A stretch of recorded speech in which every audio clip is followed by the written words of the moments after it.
Čaute fušeri, dneska nemám moc času, ale toto dostane hento. Prišiel mi balík po asi 2 týždňoch, sú tam radiace čeluste teda, konečne také poriadne. Dúfam, že aj čo si vydržia. Tak, poďme rýchlo, zhodím plasty, ten a ten, čo vidíš. To sa zhodí a vymeníme spojku. Naháňa ma trošku čas, tak dneska to bude fofr. Tuto už som si povolil, tak tá ide ľahko. Ešte či nebudem trebovať aj francúzovek, aby chytil ten bubon, bo on tam väčšinou dosť drží.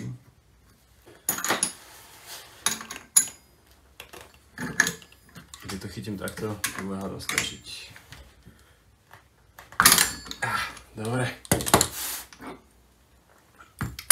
No ja sa kúsek ponáhľam, lebo ako hovorím, nemám moc času dneska. Toto vyzerá byť v poriadku. Štartovacie čeluste nemám. Tie netreba.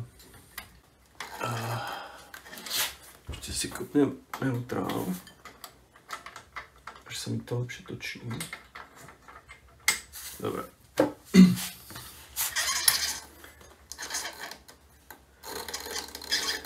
No, remeň, už sa mi zdá, že na ňom čo si vidím, nejaké drobné opotrebenie. Ale zatiaľ nejako moc zle nevypadá, ale hej, čo si tu vidím. Uvidíme, koľko vydrží. Ja som kúpil tento, ale bavil som sa teraz cez víkend so závodníkmi, čo normálne majú porobené proste na závody a všetko. A oni mi hovorili, že oni používajú tie hnedé remene, že to, čo im ten čierny vydrží jeden závod, tak ten hnedý, že proste im drží o dosť lepšie. Akože. Takže keď sa mi tento zase roztrhne alebo čosi, alebo už bude moc zlý, tak zase kúpim hnedý. No a tuto sú teda radiace čeluste. Chcem aj ten bubon aspoň prebehnúť šmirglom alebo čosi. Dívam sa, že mi to kúsok natiekol olej. Či čo to je? Je to olej? Poha, je to olej. To není dobré. Ale tak zase teraz, koľko?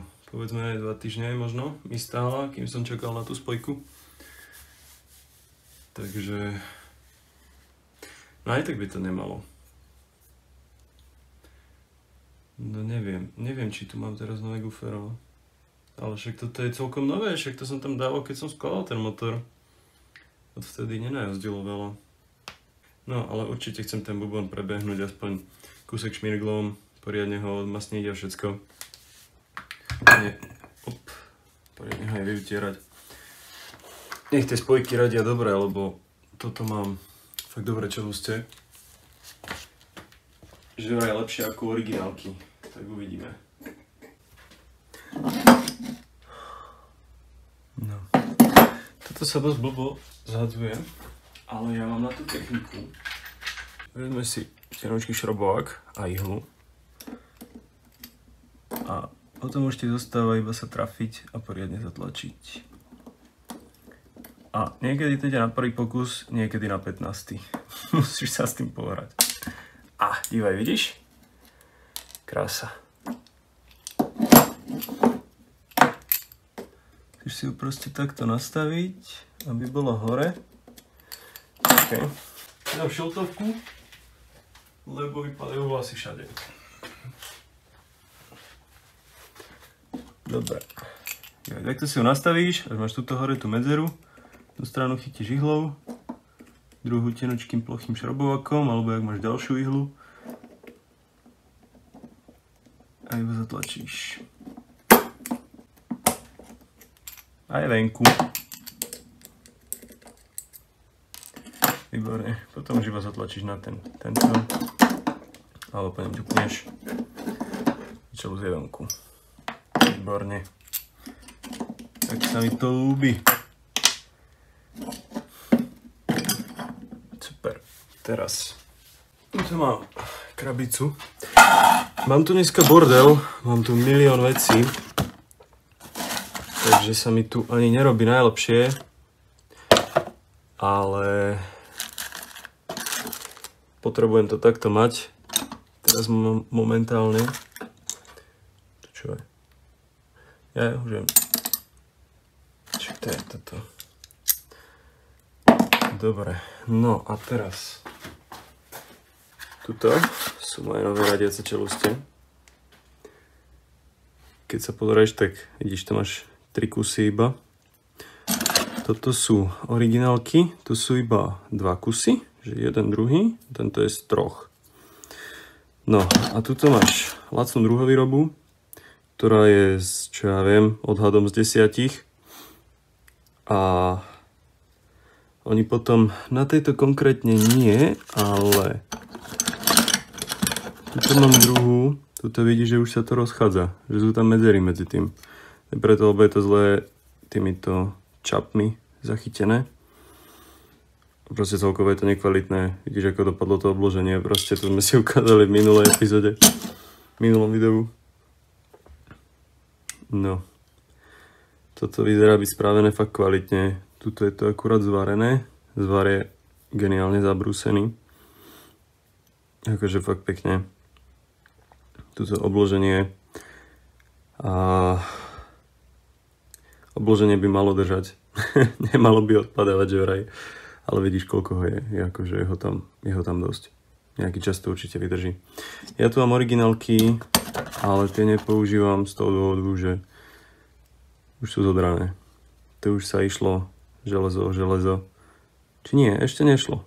Ale proste vidíš, že už je to zárovno. Že tam už není žiadny materiál. Žiadne to obloženie. Takže som musel kúpiť nové. A tie idú ale na tento druhý unášač. Takto. Takto. Tam dáš ten klínok a segerku. A to by malo byť všetko. Ľahká spojka teda, vieš čo, že vraj menej spoľahlivá ako ťažká, čo som počul. To sú tieto, čo som tu mal predtým. Tieto, vidíš, že tie čelustie vyzerajú inak, že sú ľahšie. A vlastne ona má tú dvojku zaradiť neskôr. A každopádne ja som mal ľahkú spojku iba raz, a to teraz. Ale na mojej 80-ke mi tá spojka strašne šmykala. Takže na 80-ku je to nepoužiteľné. No, dívaj, aké to obúvaš. Strčíš si takto segerku. Potom ju už iba so šrobovakom zatlačíš. A dúfaš, že ti neuletí. A že si sa trafil do drážky. No, je tam. Tak, ešte druhú. Snaž sa ich moc nezasviniť. Aj keď ja tu mám bordel, robím to v podmienkach takzvané na bezdomovca. No, dúfam, že ich mám správne otočené teraz. Ale hej, mali by byť dobré. Ja si to ešte skúsim prirovnať s unášačom. Nájdem si tu nejaký pekný.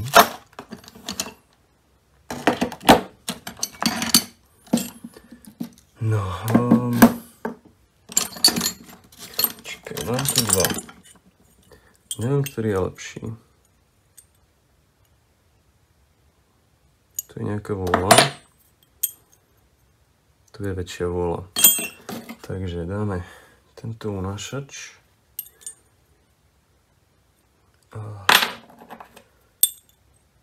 S týmto malým. No, oni sú skoro také isté. To sú nepatrné rozdiely, každopádne keď mám tu možnosť, tak si vyberiem. No, ale chcem si to teda prirovnať, či to dávam správne, lebo tu je o čosi menej miesta ako na tých ľahkých čelustiach, takže sa budú horšie potom tie segerky vyberať. Ale hej, dávam to správne. Jo, myslím, že hej. Dobre.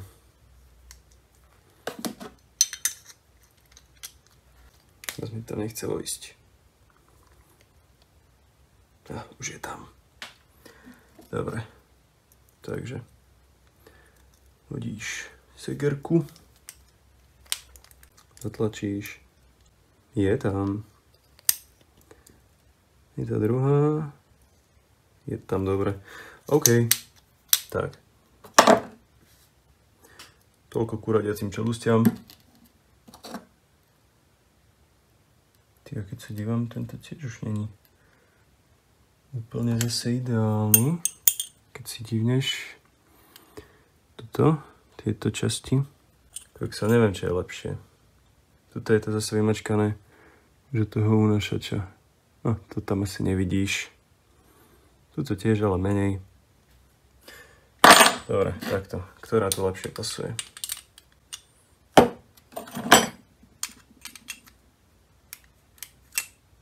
Tento tu pasuje lepšie. Dám tu tento. Nové nemám. Tak. Mi musí stačiť teraz toto. No. To chce ešte, keď si porovnám tento unášač. Tak tento je lepší. Šup tam s ním. Dobre, výborné. Takže krabicu so spojkou môžem zase odložiť. Dúfam, že ju nejaký čas neuvidím. Ďalej tu máme bubon. Ten iba troška prebehne šmirglikom, až je kúsok drsnejší a odmasním ho. A môžeme zase skladať. Šiš tam je oleja. Zase môže byť aj to, že keď mi tá spojka šmykala, tá ľahká, dívaj, ono aj tu je nejaký bordel. Není to ten remeň napečený? Nie, ide to preč. To bude iba obloženie nadrtené. Ale toto, že ak mi tá ľahká spojka šmykala, tak sa ten bubon prehrial, vieš?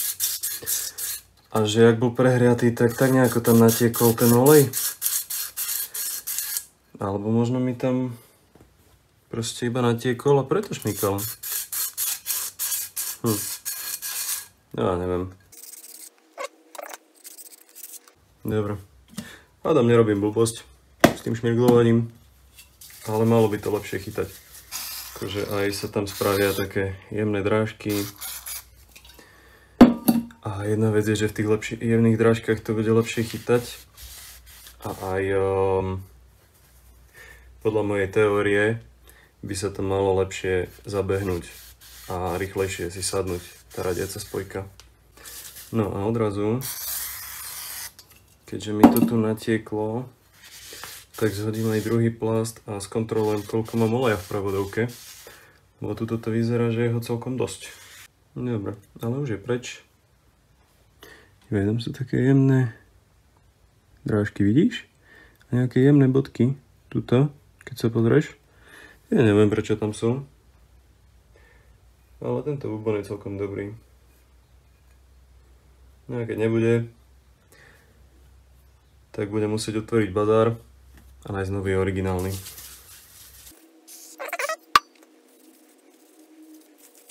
Dobre. Máme čisto. Môžeme skladať. No jo, fušeri. Toto je všetko zložené už. Z tejto strany už som aj olej dolial.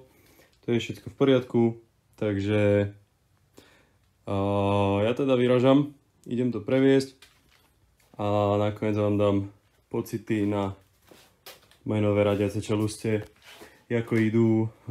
Akože samozrejme rátam s tým, že tie čelustie sa musia zabehnúť, ale pokiaľ nebude odpadávať radiace, no to obloženie z nich, tak to mi stačí a budem úplne spokojný. Akože radili mi celkom pekne aj tie staré, len keď hovno vydržia, tak akože čo ma potom, rozumieš mi.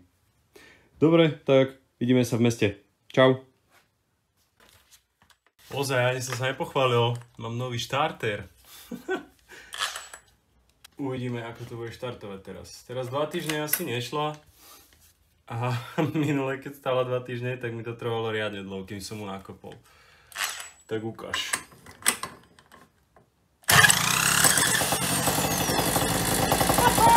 Paráda! Takže vo fušeri. Rýchly update. V meste už som bol. Už ma aj kamarát doviezol autom naspäť. No a prečo ma viezol autom? Velice jednoduchá odpoveď. Došiel benzín. Avšak to by nebol taký problém. Problém bol v tom, že ja som mal najbližšie pumpu, ktorá nesie názov Tesco. Akože normálne pumpa v Tesku. Tak si vravím, že dobre, nie? Že však prídem, však čo, akože dobre, no je to 95-ka, hej, 100 oktan tam nemajú. Ale tak si vravím, že OK, nie? Takže 95-ka a v Tesku, hej? Zapisuj si poznámky, to si zapisuj. No a fúkol som tam liter 95-ky, že natankujem 100-ku na Slnávke, keď pojem domov, nie? No a ani bohovi chytiť, kamo, ani bohovi. Ja som, kamo, štartoval som hádam pol hodinu, sviečky som menil, so sytičom, bez sytiča, kamo. Všetko som skúšal, iskru som skúšal, či má iskru mala. Tak ja sa dívam, že preboha, kamo, že ako už nechápem proste, kde môže byť problém, alebo čo. Tak volám kamarátovi, že proste došiel po mňa, ja som došiel domov, kamo, došiel som domov. Prvé čo, vylial som ten benzín do hroble, nech tam zhnie. A potom vyčistil som karburátor od tej 95-ky, ale, díval som sa, trysky zapchaté neboli. Hej? Takže som iba som to vystriekal odmasňovačom, nech je prešta 95-ka, nech už ju nevidím, necítim nič. Nalial som tam kvalitný slovnaftový 100 oktán a čuduj sa, svete funguje. Chápeš to? Proste, kámo, v Tesku netankujte. To je rada do života. Benzín z Teska už nechcem ani vidieť, ani počuť, ani cítiť. A nie, že mi niekto teraz začne hovoriť, že 100 oktán je mýtus, lebo už aj takých som videl. Takže idem sa previesť a dám info o spojke. Takže, milí moji pušeri, musím povedať, že radí fakt krásne. Jednotka, dvojka, čo len chceš, ti to tam zaradí. A radí fakt pekne, aj do kopca, aj všetko. Radiace čeluste teda mám od Roberta Schneita. A musím povedať, že som spokojný. Ešte nie sú zabehnuté, ono sa to musí chvíľu zabehnúť. Tak s tým rátam. Ale už teraz akože radia výborne. Takže ja som však včera, dneska behal som po meste. Dneska je vlastne druhý deň, toto je druhý deň. Ale akože ide krásne a včera, kamo, ale to čo 195 bolo, to fakt nechápem. Proste naleješ 95 a nejde to. Ty, nie, ja sa teraz dívam, ja som stratil filter. Bože môj. Ja som stratil filter, kamo. No. Tak potrebujeme filter, no. Boha. Ježiš. Nie, no. Tak máme o filter menej. Ale akože kde som bol ja, to s tým benzínom, kamo, to nechápem. Nič, pušeri, tak čaute zatím, ja idem hľadať filter. Tak čau, vidíme sa zajtra, alebo na budúce.